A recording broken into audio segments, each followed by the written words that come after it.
नमस्कार, मी प्रदीप मोरे. डीप मीडियामध्ये आपलं स्वागत आहे. शाळा हे पवित्र मंदिर मानलं जातं, पण हेच पवित्र मंदिर आज विद्यार्थ्यांच्या जीवावर उठले का असा प्रश्न उभा राहिला आहे. काल इथं शाळा नंबर 2मधील एका मुलीला सापाने दंश केला.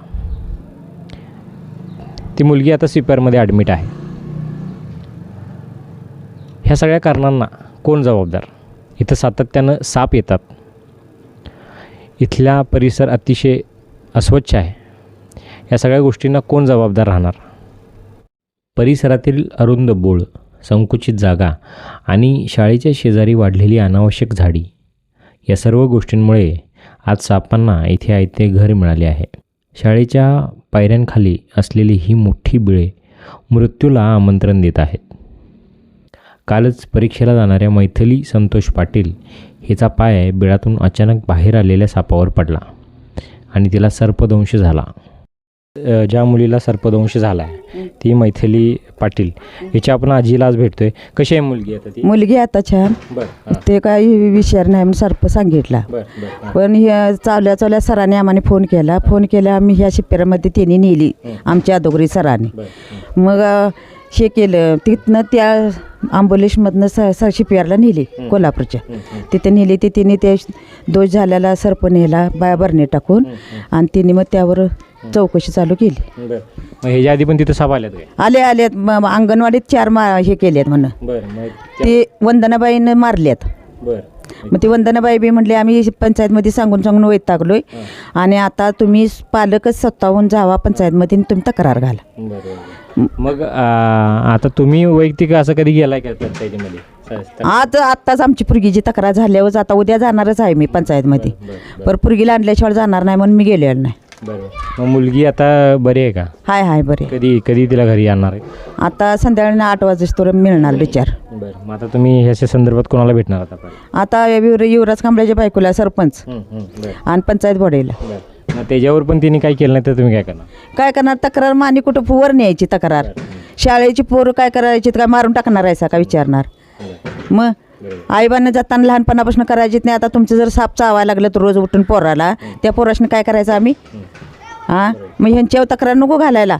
तिने डॉक्टर सरांनी सगळ्या मॅडमांनी तक्रार घातली तरी पण हिनी चौकशी केलेली नाही. मग काय करायचं आता?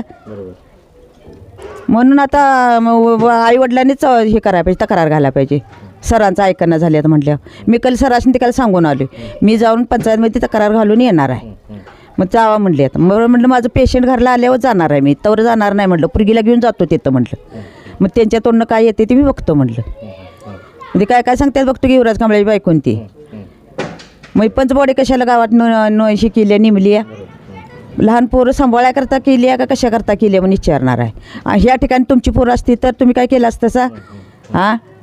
आता काल आमची एक बाप्पे घरात होती म्हणून आणि नसती घरात तर मग विषार नव्हता म्हणूनच बरं झालं. ना विषार असता तर आम्ही काय करायचं होतं? तिने केलं 2-3 दिवसात तर बरं आहे. मी सरळ सांगून येणार नाही, वर तक्रार नोंदवणार म्हणून सरळ सांगतो. सरांचं ऐकणार, मॅडमचं ऐकणार नाही. मग यासनी काय पंचबोडे कशाला ठेवली आहे म्हणायची गावात? संरक्षणासाठीच ठेवलेत ना का पोटं भरायला ठेवले त्यासनी? मग त्यात उद्या जाऊन मी काय आहे ते चौकशी करणार आणि त्यांच्यावर मग कारवाई करणार. आज ही वेळ मैथिलीवर आली, पण शेजारीच अंगणवाडी असल्याने तिथे लहान मुलेही दिवसभर भान हरपून खेळत असतात. जर खेळता खेळता एखाद्या विषारी सापाच्या दंशाने निष्पाप बालकाचा बळी गेला तर याला जबाबदार नक्की कोणाला धरायचे? आपली जबाबदारी झटकणारी ही ग्रामपंचायत, परिसराच्या स्वच्छतेकडे दुर्लक्ष करणारी शाळा समिती, केवळ कागदी घोडी नाचवणारे जिल्हा परिषद शिक्षणाधिकारी की आपल्या पाल्यांच्या भविष्यासाठी त्यांना जिल्हा परिषदेच्या शाळेत पाठवणारे ते हतबल पालक? मुलीच्या प्रकृतीसाठी आम्ही प्रार्थना करत आहोत, पण प्रशासनानं कुठेतरी झोपेतून जागं व्हावं, अन्यथा पालकांच्या रोषाला सामोरं जावं लागेल.